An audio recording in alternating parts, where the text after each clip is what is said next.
Hey, how you guys doing? It's your boy Mark. I'm still here at the Bronx NYC comiccon, the very first one. Standing in front of my camera is a very special gentleman. Um, he's a man of many different talents, a jack of different trades. He's the one and only known as Jeff Brennan. How you doing, Jeff? Hey, how you doing?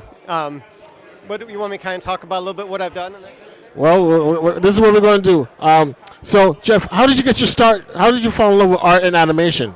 Well, basically, I started out with Spider-Man when I was a kid. My mom gave me a Spider-Man comic, and I never went back. I always wanted to do comics and animation and special effects, and luckily I've been able to do all three, actually. When did you start working in animation? Did you ever work for Deke?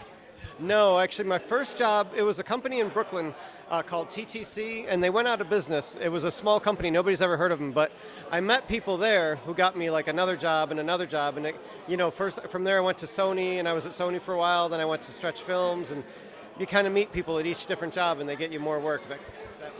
Okay. So, what was your very first big job in animation? Boy, let me see. That would probably be Jumanji, actually. It was the first big show that I worked on at Sony. Yeah. I used to watch the Jumanji show.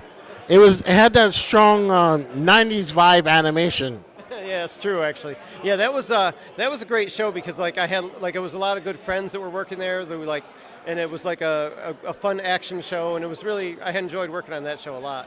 Yeah, it was a great adventure show. Why were the character designs very simplified? That was I forgot his name. Everett Peck, I think, did the designs for that show. Yeah, and he also did. I think the designs for Dragon Tales too, because that was also done at Sony when I was working there too. Why did he design everything so simple though?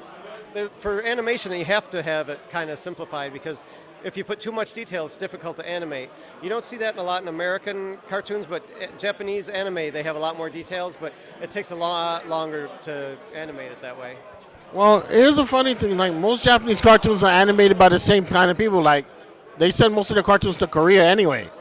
But when they do Japanese anime, they're working right there with the directors, so they catch any mistakes before it gets shipped out.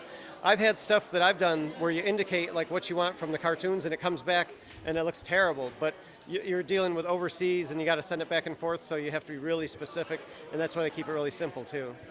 Okay, I see you brought a lot of artwork here with you and some books. Please tell us a little bit about some of the stuff you're working on that you have on your table right now. Okay. Well, Cybergirl Lita actually got a big bump in sales from being on Big Bang Theory, and now I actually got the trade paperback is on Amazon, which has the first 6 issues in it. And so, what is Cybergirl Lita about? It's basically kind of like a female Jason Bourne. She wakes up in this robot body. She doesn't have any memories of who she was, and she's got all these powers, and she's trying to find out why everybody's trying to kill her.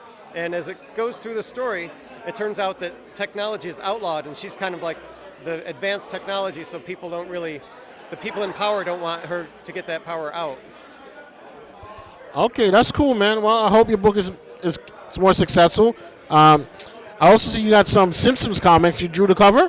No, I did a couple stories in that issue, actually. I did some Simpsons comic books. Okay.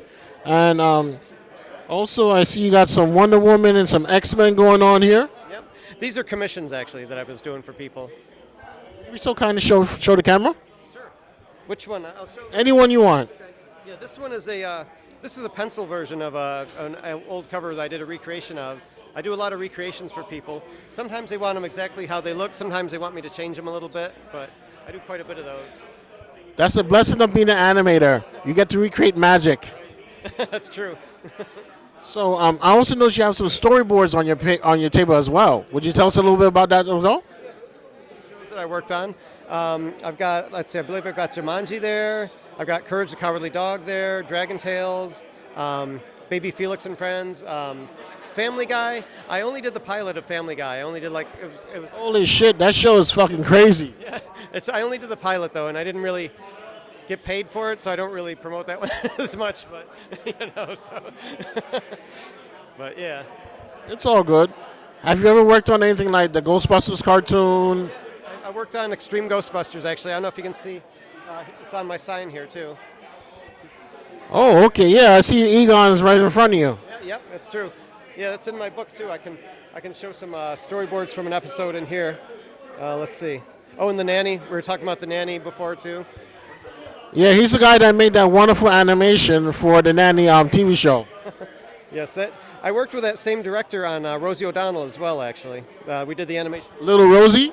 No, not that one, but her talk show. They had the animated thing at the beginning. Oh, here's from Ghostbusters. So, Slimer. I can't remember. It's been a while. Oh, yeah. Yeah. I prefer the original Ghostbusters cartoon. I agree. But this was like like a new generation of kids. It wasn't the guys from the movie. It was like when they had like a new generation of kids they were teaching. It wasn't. I forgot his. Kylie, Eduardo, and the guy. Carlin Blanks played the black dude on the show. I forgot his name though. Yeah. Yeah, it's been a while. So, are you working on any new cartoons right now? No, basically I'm doing my own book, Cybergirl Lita, which is doing pretty well. Like I mentioned, because of Big Bang Theory featured it on the show, which helped sales quite a bit. The trade paperback with the first 6 issues is on Amazon now. So, do you have any plans to turn Cybergirl Lita into a full-fledged movie? I would love to. If anybody wants to do it, please feel free to contact me. All right. Well, Jeff, thank you so much for your time, man. I'll definitely put this on YouTube for everyone to see. And keep kicking ass and taking no prisoners. Great. Thank you so much. Appreciate it. You're welcome. Bye-bye.